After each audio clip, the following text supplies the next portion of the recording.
নমস্কার, আপনাদের সকলকে স্বাগত শ্যামলিস কিচেনে। আজকে আমি রান্না করব ডিম দিয়ে আলু দিয়ে মশলা কারি। চলুন তাহলে রান্নাটা শুরু করা যাক। মশলাগুলো আমি নিয়ে নিয়েছি, অর্ধেক পেঁয়াজটা, অর্ধেক রসুন, আদা, অর্ধেক টমেটো আমি বেটে নেব, বাদ বাকিগুলো এমনিতেই ইউজ করব। চলুন তাহলে শুরু করা যাক।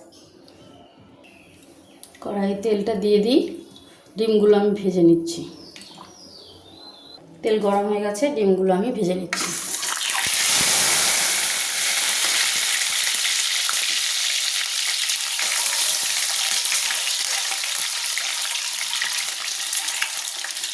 হলুদ লবণ ছাড়াই ভাজবো।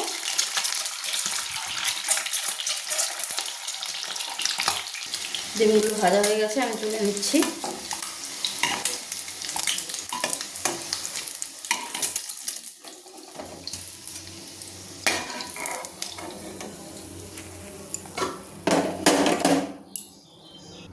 এই তেলের মধ্যে আমি আরেকটু তেল দিয়ে দেবো। এই রান্নাটা করতে একটু তেল বেশি করে দিলে একটু বেশ ভালো হয়, গ্রেভিটা টেস্টিও হয়।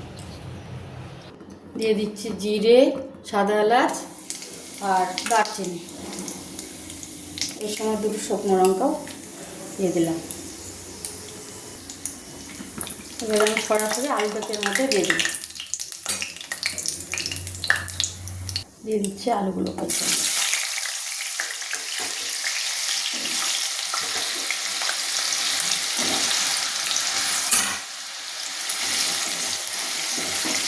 আলুগুলোকে হালকা হালকা ভাজবো, তারপরে পেঁয়াজ সব কিছু মিক্স করবো।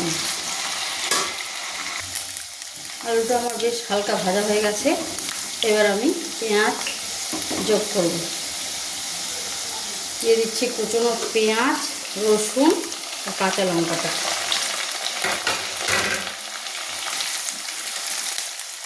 এটাও আমি হালকা হালকা আর একটু ভেজে নেব।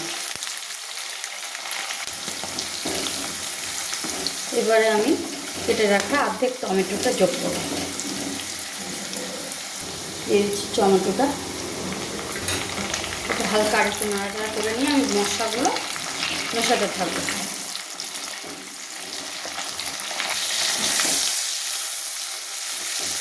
ব্যাস, আমার এগুলো সব ভাজা ভাজা হয়ে গেছে।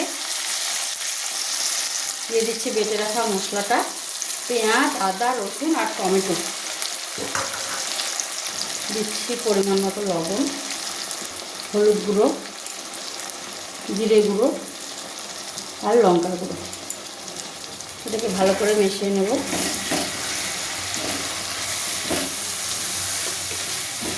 এবার হালকা করে আমি অল্প অল্প করে জল মেশাতে থাকবো আর মশলাটাকে কষাতে থাকবো। এতে মশলার গন্ধটাও চলে যাবে, আলুটা আমার সুসিদ্ধ হয়ে যাবে। ধীরে ধীরে এটা হতে থাক। মশলার জলটাও দিয়ে দিলাম। এটাকে ঢাকিয়ে দিয়ে ধীরে ধীরে কষাতে থাকবো। এবারে দেখি রান্নাটা কত দূর এগোলো।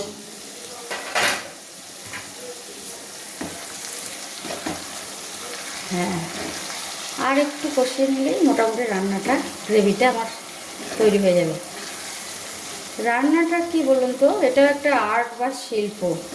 আগে যখন ছোট ছিলাম, স্কুল যাওয়ার টাইম হয়ে গেলে মাকে তাড়া দিতাম, তাড়াতাড়ি। এখনও তোমার হয়নি, কখন আমি স্কুলে বেরোবো, টাইম বেশি হয়ে যাচ্ছে, অমুক তমুক, লেটে ঢুকতে পারবো না স্কুলে। তো ঠাকুমা মারা বলতো যে মিঠা জলে পিঠা, আর যদি হয় মশলা চন্দন তবেই গিয়ে হবে রন্ধন। কথাটার মানে তখন আমি অতটা বুঝতাম না বা ফিল করিনি, এখন বুঝি।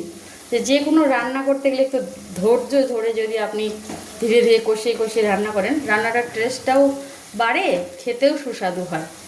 তেমনি পিঠা ভাজতে গেলেও দেখবেন খুব খুব কড়া আঁচ, মানে জোরে আঁচ দিলেও কিন্তু পিঠে ভালো হয় না। সুন্দর করে ধীরে ধীরে আস্তে আস্তে জাল দিয়ে বা গ্যাসে হিট দিয়ে ভাজলে পিঠে বেশ ভালো হয়। এখন বুঝতে পারি। এটাতে আরেকটু আমি জল মিশিয়ে দিচ্ছি, দিয়ে আরেকটু কষিয়ে নেব।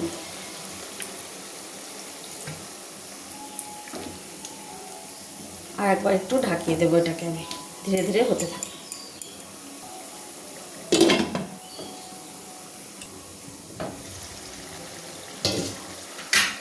দেখি মশলাটার গন্ধ আছে নাকি এখনো একটু। না, বেশ কষানো হয়ে গেছে। এবার আমি ডিমটা যোগ করে দিচ্ছি, আর যেরকম গ্রেভি রাখবো মানে ঝোলটা রাখবো সে অনুযায়ী জলটা দিয়ে দেবো।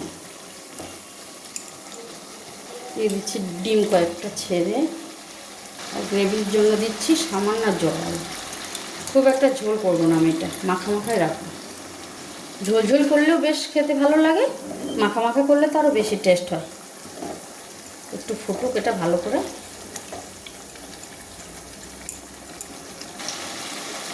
রেডি আমার এক মশলা কারি। এখন আমি সামান্য একটু গরম মশলা পাউডার ছড়িয়ে দেবো।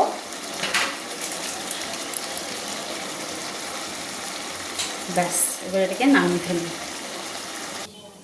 রেডি আমার এক মশলা কারি।